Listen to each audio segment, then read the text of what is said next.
Why is my life so boring? Why life is so unbelievably boring? When I was about 17 years old, I came out of high school, and of course, you know, my father, my teacher, asked me, so what will be your next step? What are you going to do? I think it was more my father. My teachers didn't really care. So I said, you know, I want to join the Dutch Marine Corps because I like the idea of travel, adventure, and getting out in the outdoors, and of course getting away from home. That also played a very big role.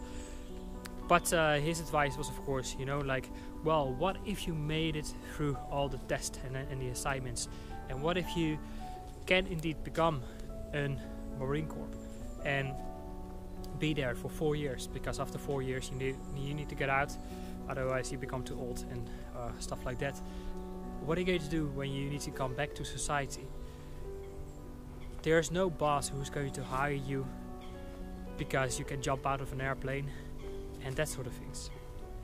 So, you know, I listened to his best advice to his worries, his fears, and I followed his advice and I went to college. I didn't really know what I wanted to do, so I just did something what someone else was doing, and that was logistics management. And when I was in college, I got inspired by the teachers who promised a golden age of when you study hard, when you work hard, you can climb up the corporate ladder and then you can make it in life.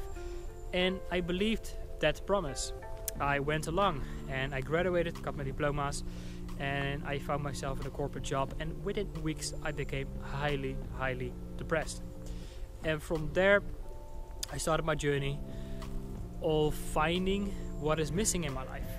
Of course, I went to the internet because I thought like, well, you know, if I have financial freedom, then I will be free. And I came across internet marketing, and I bought into that promise that, you know, if you made it, you will be happy, and that sort of things.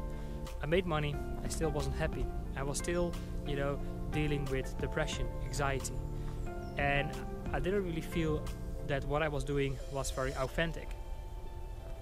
So I went even in a deeper journey to really find out what was missing in my life and why I was still bored, why I was still depressed, and all these kind of things that felt very contracted, not expanded, no, contracted, and why I had all these type of fears. And what I found out, you know, during my journeys of exploration is why we are bored is because we are staring at the same image, at the same frame, at the same composition for way too long. And what makes us feel alive is when we're going to explore new images, new compositions, new frames.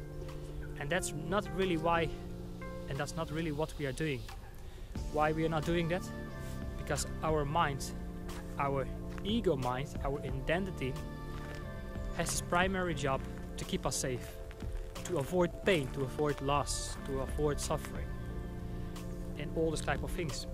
And that's why we stay stuck looking at the same picture, the same image, the same composition. Another thing is that, you know, we are buying in the illusion, the linear promise of when we do ABC, then we will get to XYZ. And what happened is that when we buy into that promise, we are not really free. Why are we not free? Because true freedom only exists when you're fully present in that what you enjoy doing most.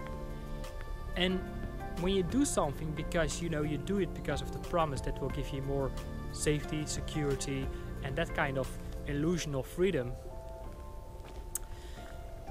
you're never really fully present because you constantly think about what might be coming up in the future. Because you do it because, you know, in the past you have learned this type of mistake or this type of failure, this type of loss, and that sort of thing. So your mind is, you know, fooling you.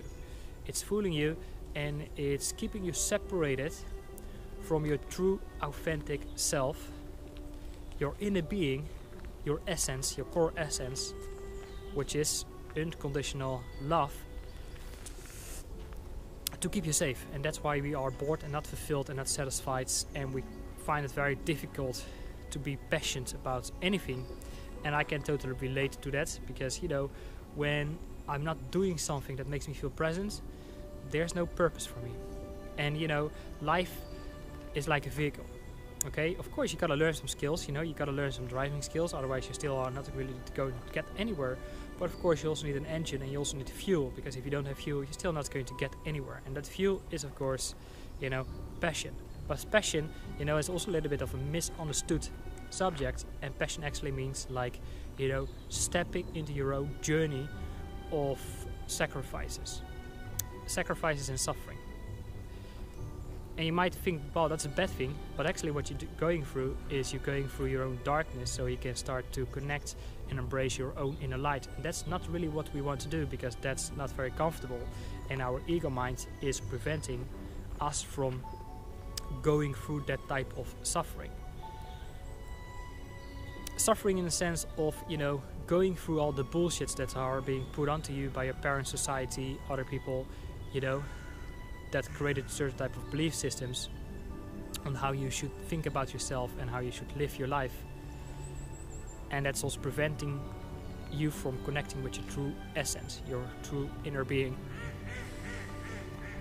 And if you can get the courage, you know, courage comes from core, to actually go through your own inner darkness, you know, go through all these limited beliefs and thoughts and emotions that actually is preventing from connecting with your true essence.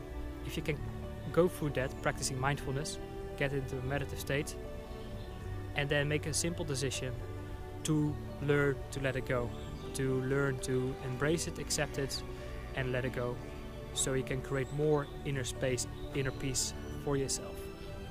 And that's really where, you know, you are jumping from one stepping stone to another that will lead you into your own inner light.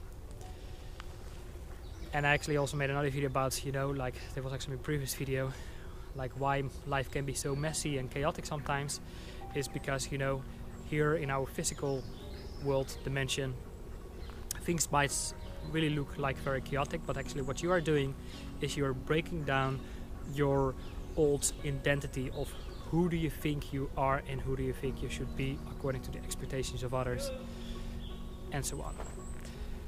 And then, you know, the stepping stones to go really into your own inner light.